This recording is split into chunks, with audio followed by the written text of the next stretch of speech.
కేవలం ఇది ఒక్కటే కదండి. వాళ్ళ చిన్నాన్న వైఎస్ వివేకానంద రెడ్డి ఆనాడు మీ గవర్నమెంట్ అధికారంలో ఉన్నప్పుడు సిట్ కూడా వేసింది చంద్రబాబు సర్కార్. లేదు సిబిఐ ఎంక్వైరీ అని కోరింది అప్పుడు కూడా ప్రతిపక్ష హోదాలో ఉన్నటువంటి వైఎస్ఆర్సీపీ. ఆ తర్వాత గవర్నమెంట్ వచ్చిన తర్వాత మీ గవర్నమెంట్ మీరేం చేశారు, మీరేం వెలికి తీశారు? మీ గవర్నమెంట్ ఉందిగా. మీరు ఆ సునీత్ ఏమో ఆవిడ తెలంగాణ హైకోర్టును కూడా ఆశ్రయించడం జరిగింది.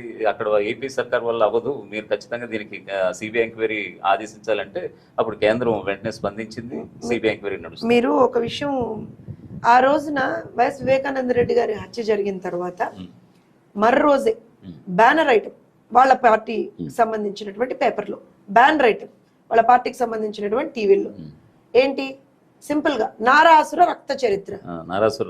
చంద్రబాబు నాయుడు గారి చేతిలో ఒక గుడ్డలు పెట్టేసి నారాసుర రక్త చరిత్ర అని పెట్టారు. వాళ్ళు ఎవరు చెప్పారు? భారతిరెడ్డి గారికి. సో ఇవాళ ఫస్ట్ ఎంక్వైరీ ఎవరిని చేయాలి? వాళ్ళనే చేయాలి, భారతిరెడ్డి గారిని చేయాలి కదా. అక్కడ సాక్షిలోనో, ఆ పర్టిక్యులర్ ఛానల్లోనో, ఆ పర్టిక్యులర్ టీవీలోనో, ఆ పర్టిక్యులర్ పేపర్లోనో ఆ పర్టిక్యులర్ న్యూస్ ని కవర్ చేసినటువంటి వాళ్ళని చేయాలి కదా.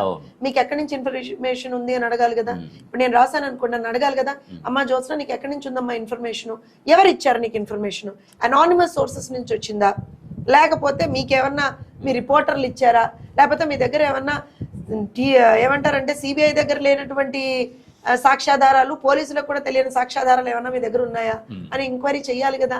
ఎందుకు చేయలేదు? Question number 1. సెకండ్ క్వశ్చన్, మరి అందరూ మర్చిపోయారేమో కానీ ఆ రోజున ఇందాకే సునీత గారు ఒక ప్రెస్ మీట్ కూడా పెట్టారు, మొత్తం డీటెయిల్ గా వాట్ హ్యాపెండ్ అని చెప్పి చెప్తూ విత్ ది ఎంటైర్ విజువల్స్ తో పాటుగా పెట్టారనమాట. ఎన్ని గంటలకి అంటే జరిగిన తర్వాత అక్కడ ఎలాంటి సీన్ ఉండింది, తర్వాత క్లీన్ చేసిన తర్వాత ఎలాంటి సీన్ ఉండింది, భాస్కర్ రెడ్డి ఎక్కడున్నాడు, అవినాష్ రెడ్డికి ఎన్ని ఫోన్స్ వెళ్ళాయి, అదే చెప్తున్నా. అంతా తెలిసిన తర్వాత ఒక A2 గారు బయటకు వచ్చేసి గుండెపోటు అన్నారు, సింపుల్ గా గుండెపోటు అన్నారు.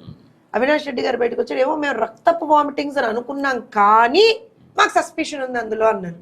తర్వాత జగన్మోహన్ రెడ్డి గారు ఎంట్రీ అయితే అసలు అది మిరాకిల్ అండి. నాకు తెలిసి ఏ పోలీస్ వాళ్ళకు కూడా అంత తెలివి లేదేమో అసలు. జగన్మోహన్ రెడ్డి గారికి ఉన్నటువంటి తెలివి, జగన్మోహన్ రెడ్డి గారికి ఉన్నటువంటి నెట్వర్క్ ఎవరికి లేదేమో. అప్పటి వరకు పోలీసులు మల్లగుల్లాలు పడుతున్నారు, అసలు ఏంటి ఏంటి ఏంటి ఏంటి ఏంటి అని అనుకున్నారు. కానీ ఈయనొచ్చి out of the blue media ముందర నిలబడి మా చిన్నాన్నని గొడ్డలితో నరికారు అని చెప్పింది జగన్మోహన్ రెడ్డి. అప్పటి వరకు పోలీసులు కూడా షార్ప్ ఆబ్జెక్ట్ అన్నారు, గొడ్డలని పోలీసులు కూడా చెప్పలే. సో ఈయనకి తెలుసు కదా, గొడ్డలని జగన్మోహన్ రెడ్డికి తెలుసు కదా, ఎలా తెలుసు? సింపుల్ కదండి, ఒక సాధారణ పౌరులుగా మనకు వచ్చే క్వశ్చనే కదండి. అవును, ఖచ్చితంగా.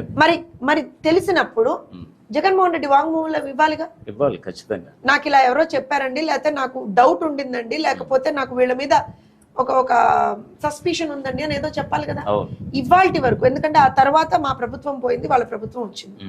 వాళ్ళ ప్రభుత్వంలో గత 5 సంవత్సరాలుగా, అంటే ఇంకొక నాకు తెలిసి కొన్ని రోజులు పోతే 5 సంవత్సరాలు అయిపోతుంది. సో ఈ 5 సంవత్సరాల్లో ఆ కేసుకి సంబంధించి ఏ విధమైనటువంటి పురోగతి వాళ్ళ ప్రభుత్వం చేసింది? దానికి వీళ్ళు ఇచ్చే వింత్ ఎక్స్ప్లెనేషన్ ఏముంటుంది, మా చేతుల్లో ఉంది, సిబిఐ చేతుల్లో ఉంది అన్నారు. అసలు సిబిఐ ఎంక్వైరీని కోరిందే వాళ్ళు, మళ్ళీ ఆ పిటిషన్ ని వాపస్ తీసుకున్నదే వాళ్ళు.